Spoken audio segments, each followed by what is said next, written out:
Hello everyone, welcome back to this channel. आज हम जिस पोस्ट के बारे में बात करने वाले हैं वो रिलीज़ हुई है बाय CSIR IITR, मतलब Indian institute of toxicology research. यहाँ पर हमारे पास 3 बहुत अच्छी जो आपकी पोस्ट हैं वो रिलीज़ हुई हैं। एक है आपकी साइंटिस्ट की पोस्ट, दूसरी जो आपकी है वो है सीनियर साइंटिस्ट की पोस्ट, एंड थर्ड जो आपकी है वो रहती है प्रिंसिपल साइंटिस्ट के लिए पोस्ट।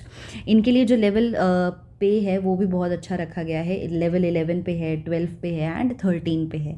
तो इसकी सारी डिटेल्स मैं आपको इस वीडियो में बताऊंगी। कैसे कैसे अप्लाई करना है हम वो भी देखेंगे। सबसे पहले आपको क्या करना है, आप यहाँ पर आकर इस जगह पर गूगल पे आप ये साइट डाल सकते हो IITR.RES.IN। आपके सामने ये वाला इंटरफेस जो है वो ओपन हो जाएगा। इसके बाद हमें सीधा कहाँ जाना है, रिक्रूटमेंट सेक्शन पे। जैसे ही आप रिक्रूटमेंट सेक्शन पे क्लिक करोगे आपके सामने ये वाला इंटरफेस आ जाएगा। हमें नीचे जाके जिस पोस्ट से हमें मतलब है वो पोस्ट है आपकी recruitment for the post of scientist, senior scientist, है ना, एंड प्रिंसिपल साइंटिस्ट। तो अगर आप एडवर्टाइजमेंट, अभी हम उसको बहुत डिटेल में पढ़ेंगे तो हम इस पर क्लिक करेंगे। अगर आप हिंदी में पढ़ना चाहते हो इस पर अप्लाई के ऊपर एक बार हम चलते हैं। इसमें कुछ आपकी डिटेल्स आपको यहाँ पे देखने को मिलेंगी। तो इसके बाद आपके पास ये ओपन हो जाएगा। फिर हमें जाना है view openings and apply. Recruitment है इस चीज़ की, करंट ओपनिंग्स यहाँ पर मेंशन की हुई है साइंटिस्ट के लिए, जिसमें नंबर ऑफ़ पोस्ट 16 है और इंडिविजुअल भी आपका ब्रेकडाउन यहाँ पर करके बताया हुआ है। पे लेवल यहाँ पर 11 रहने वाला है। अपर एज लिमिट की आप बात करोगे तो 32 ईयर्स है। सीनियर साइंटिस्ट की अगर आप बात करोगे तो इतनी पोस्ट है यहाँ पर। पे लेवल 12 रहने वाला है। 37 ईयर्स इसकी अपर एज लिमिट है। प्रिंसिपल साइंटिस्ट की अगर हम बात करेंगे तो this is the number of post. पे लेवल 13 रहने वाला है एंड 45 ईयर्स जो है वो इसकी अपर एज लिमिट है। सो वी आर जो लास्ट डेट है इसकी प्लस वो मैं आपको बता दूँ तो यहाँ पे इन्होंने मेंशन की है। जो लास्ट डेट रहने वाली है वो है आपकी 31 अगस्त। ठीक है, यहाँ पर आप एडवर्टाइजमेंट डाउनलोड कर सकते हो इन चीज़ों से। अगर आपकी फ्रेश एप्लीकेशन है आप इस पर क्लिक करोगे फॉर रजिस्टरिंग। अगर आप ऑलरेडी रजिस्टर्ड हो तो आप लॉगिन करोगे।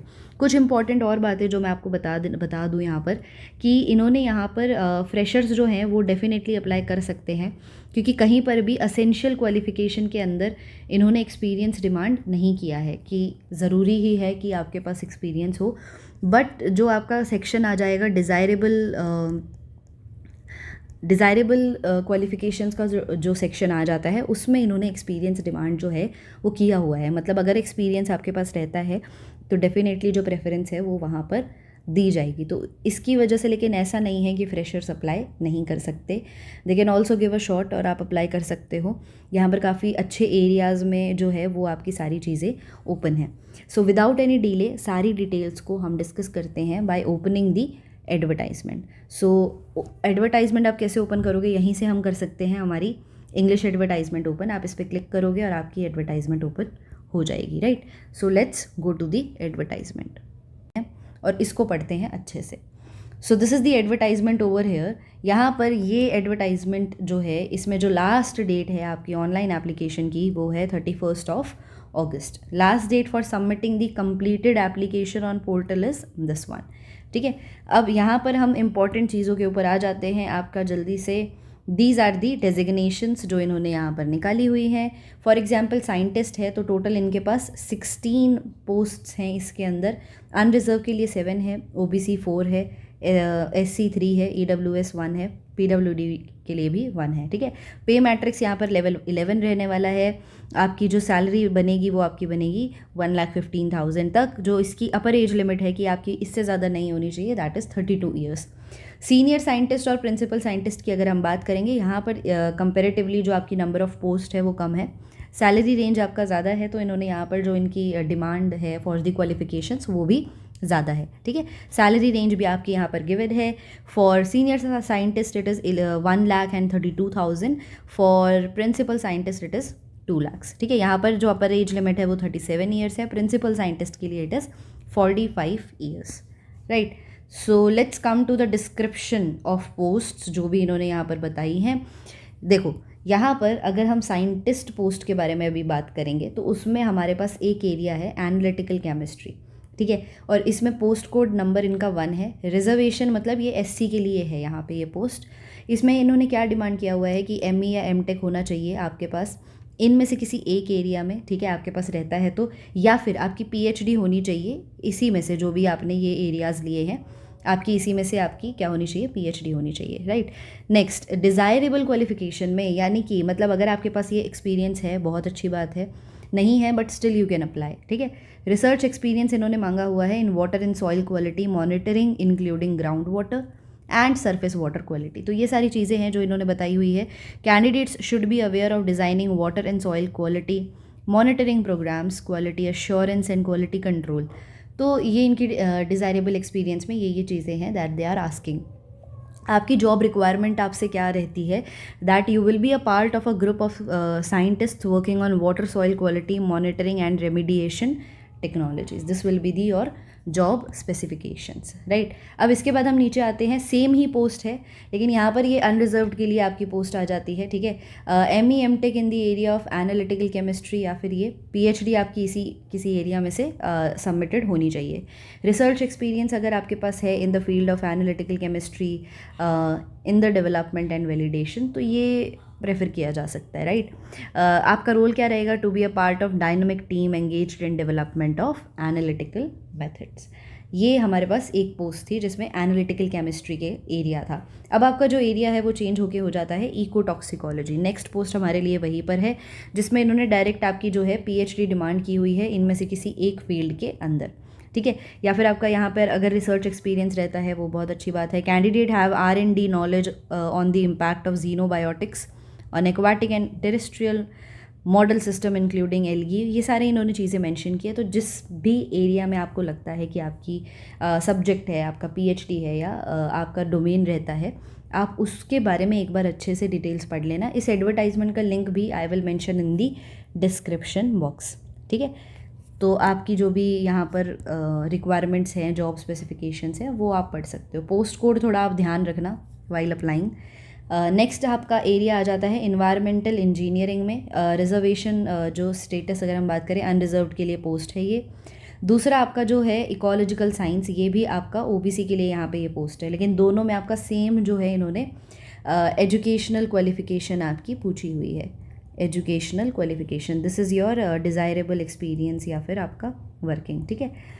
तो यहाँ पर आपके पास ME या M.Tech होना चाहिए इन the area of environmental engineering में हो या फिर एनवायरमेंटल साइंस में हो, या फिर PhD जो है आपकी इन किसी एरिया में से सबमिटेड हो, right. Experience in environmental and stack monitoring, experience in EIA of terrestrial and aquatic ecology, ठीक है। So these are the things that they have asked for. Next area for the post of scientist. अभी हमारे पास देखो post of scientist के लिए काफ़ी सारे areas हैं, तो आपका एरिया जो भी रहता है आप उसके हिसाब से पढ़ सकते हो जिस सब्जेक्ट में आपकी ग्रेजुएशन, पोस्ट ग्रेजुएशन और PhD रही है।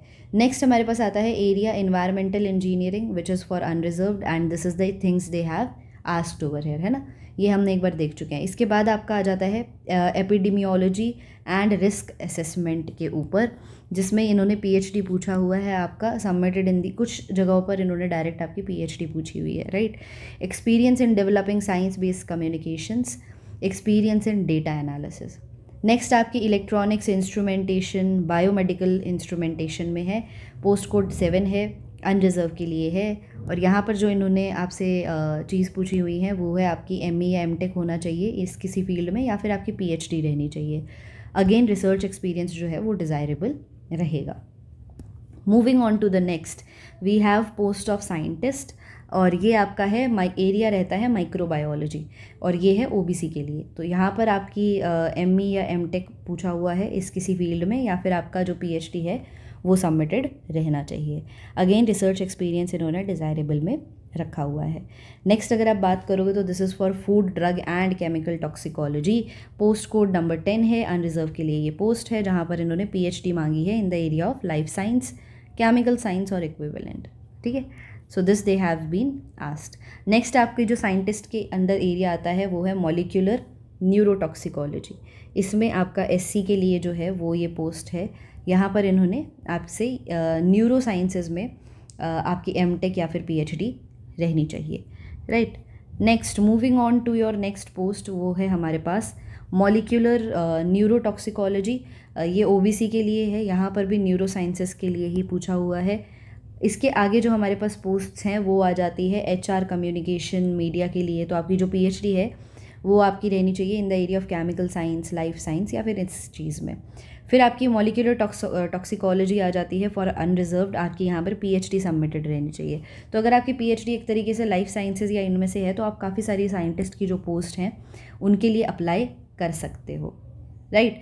इसके बाद आपकी जैसे कुछ पोस्ट्स आ जाती हैं, पोस्ट साइंटिस्ट ही चल रही है अभी हमारे पास, area development of new safety test system and models. इसमें जो इन्होंने मांगा है ये आपकी PhD सबमिटेड होनी चाहिए इन सारे फील्ड्स में से।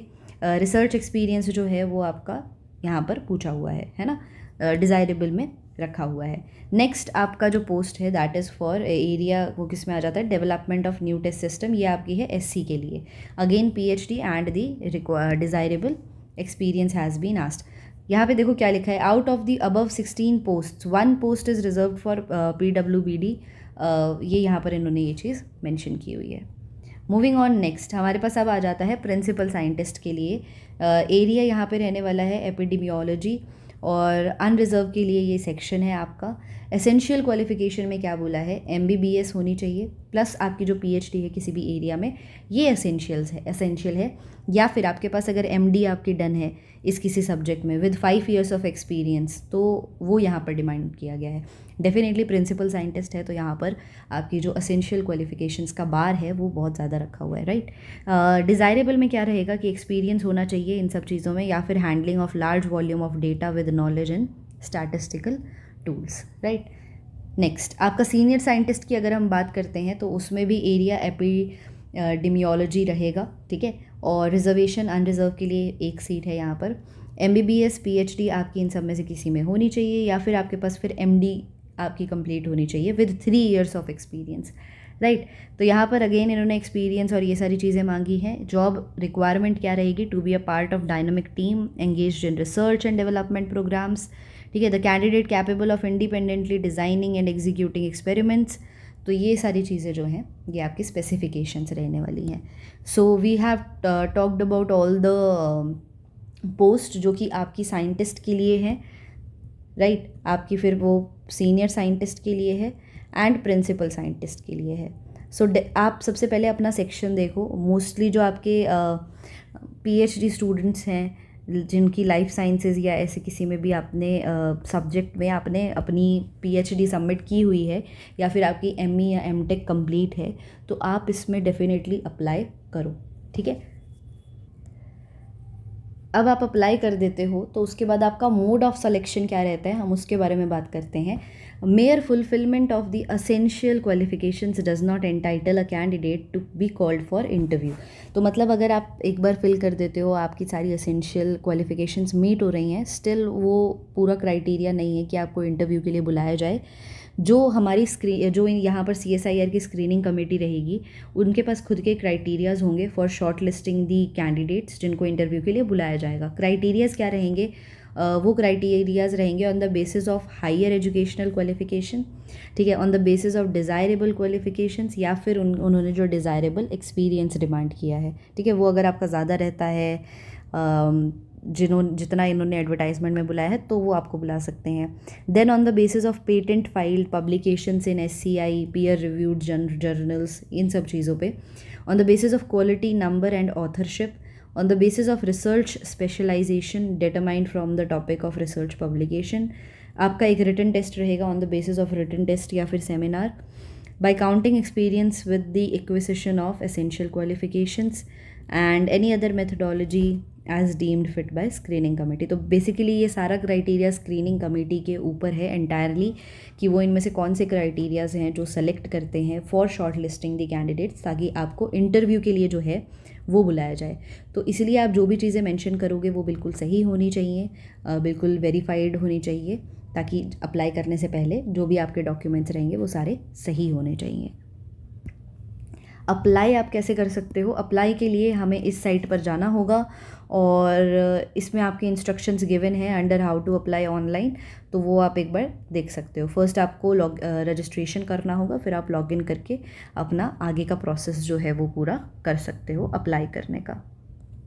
फ़ीस की अगर हम बात करते हैं तो कैंडिडेट्स आर रिक्वायर्ड टू पे fees of 500 as per fee payment procedure available. No fee is payable subject to uploading relevant document for this. ठीक है, for SC ST PWBD women ex servicemen, तो इनके लिए फीस नहीं है. Rest the fees is ₹500, right? So I will be attaching the link of this advertisement along with the apply link, जिस पे आप एक बार एडवर्टाइजमेंट को अच्छे से पढ़ना. And still if you come up with any kind of doubt तो आप उसको कमेंट सेक्शन में मेंशन कर सकते हो. Thank you very much. All the very best.